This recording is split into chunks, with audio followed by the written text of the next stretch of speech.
So the measure of whether or not self-compassion is working isn't necessarily how you feel. First of all, it's your intention. Is your intention true? Is it authentic? Like if you're really trying, if you're just really wanting to make a change, if you're wanting to be better to yourself, more supportive to yourself, then it's like the intention is what drives the locomotive of self-compassion.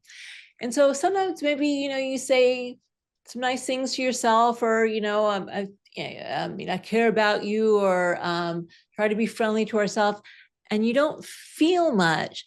But if your intention is true, eventually it starts to filter in, and eventually it starts to feel more natural. Now, if your intention isn't true, for instance, if you think you're being self-compassionate, but really you're just being self-indulgent, it's like, yeah, I think I'm just going to skip work today. I'm just not, I'm feeling kind of tired. And your intention isn't really for your own well-being, but it's just to give yourself short-term pleasure at the expense of long-term harm. Then that's actually not going to be working for you either.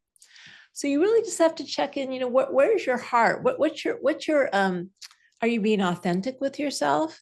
And do you really have the desire to help in some way?